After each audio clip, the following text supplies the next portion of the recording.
Last year, Serbia became the world leader in the increase of the production of crude steel with a growth rate of 38.9%, according to the World Steel Association data. During the period from 1945 to 1992, the government of Socialist Federal Republic of Yugoslavia operated steel production. Things were going great. During the 1990s, the company's value declined significantly, mainly due to the sanctions, which were put in effect during the war. The loss of market and suppliers caused the later bankruptcy of the company. In April 2003, 2 weeks after the assassination of the Prime Minister of Serbia Zoran Đinđić, the bankrupted company was sold to American steel company U.S. Steel for $23 million. U.S. Steel pledged to invest in modernization, but the development declined. In 2012, U.S. Steel gave up and sold the company back to the government of Serbia for $1. Unsuccessful attempts to sell the company to American and Dutch buyers meant difficult times for the workers and the industry itself. But in April 2016, the Chinese group bought the company for €46 million, with investments over the next 2 years. When the Chinese group took it over, it generated a loss of about €130 million in 1 year. By the end of 2016, it had managed to make a revenue. After 7 years of economic stagnation, with a little effort, China had managed to heal the steel.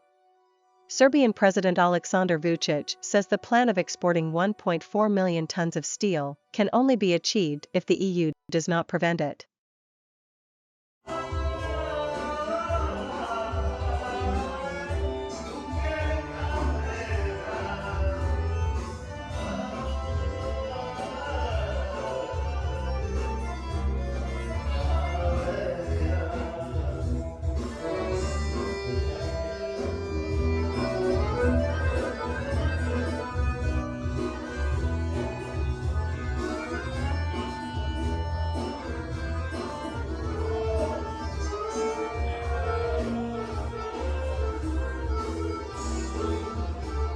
My friend and I were doing a project. We got a little lost. What caught our attention was this huge yellow crane. It was already dark, it was foggy. It was honestly really creepy. Both of us, young women. We were there with cameras and some equipment. When we saw a large, corpulent man approaching us, we got a little scared. He asked us if we were journalists. We said we were not. You know how in Serbia, a woman, and on top of that a journalist, it's bound to be followed by some insults. Either they break your camera, or they break your nose. Steel is everywhere. Products made of steel are too numerous to list but include railroads, oil and gas pipelines, skyscrapers, elevators, subways, bridges, automobiles, ships, knives and forks, razors and surgical instruments. To create those, one needs to join together metal parts by heating the surfaces to the point of melting with a blowpipe, electric arc, or other means, and uniting them by pressing. This process is called welding. Many different energy sources can be used for welding. While often an industrial process, welding may be performed in many different environments, including in open air, underwater, and in outer space. Welding is a hazardous undertaking and precautions are required to avoid burns, electric shock, vision damage, inhalation of poisonous gases and fumes, and exposure to intense ultraviolet radiation. One of the main uses of steel is transport. Including automotive, around 16% of steel produced worldwide is used to meet society's transport needs. But how does one transport steel? More steel. And a crane. A crane is a type of machine that can be used both to lift and lower materials. It is mainly used for lifting heavy objects and transporting them to other places. The device uses one or more simple machines to create mechanical advantage and thus move loads beyond the normal capability of a human. For many centuries, power was supplied by the physical exertion of men or animals, although hoists and watermills and windmills could be driven by the harnessed natural power. Most cranes consist of a mast, slewing unit, operating cabin, jib, counter jib, hoist winch, hook and weights. All of these parts must align so the crane doesn't tip over. A crane is also not to be confused with the mechanical device used for transferring a vessel between 2 levels of water, which is called a boat lift. The main responsibilities of a crane operator are operating the crane under supervision, inspecting the crane to ensure its safety, performing routine maintenance, carrying tools, understanding and executing repairs, driving the crane, wearing safety equipment, cleaning and maintaining the crane hoisting mechanism, using lever and pedal controls efficiently, and setting up the manufacturer's operator manual. Key skills that are needed for a crane operator include an understanding of how to use and maintain machines and tools, good team working skills, attention to details, good spatial awareness, patience, and the ability to stay calm in stressful situations.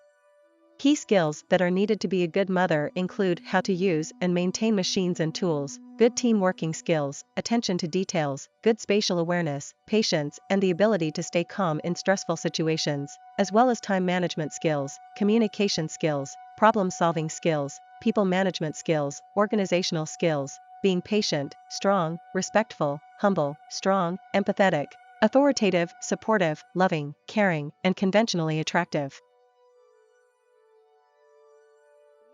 He told us that we were actually right next to a welding factory.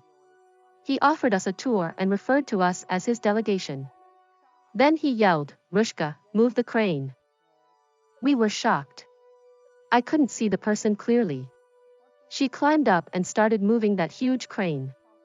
Can you believe that a woman could move a crane? A woman. Can you believe it? He said. He was in awe, and so were we.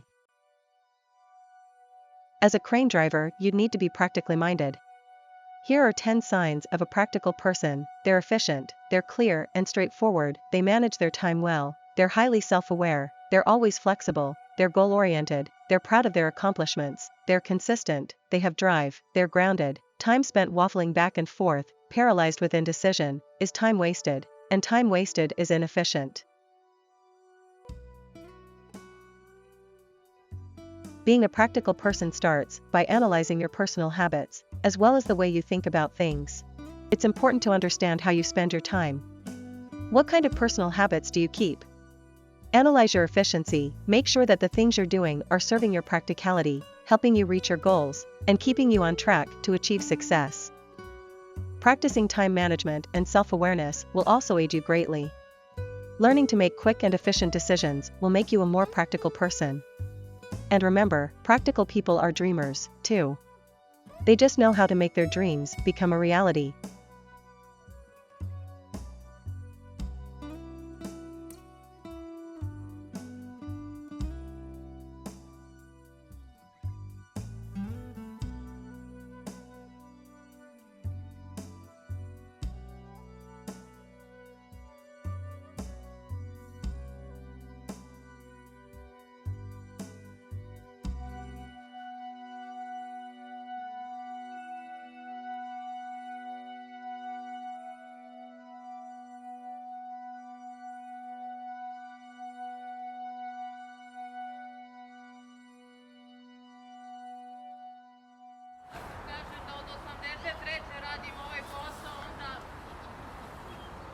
Predivno. Hvala vam.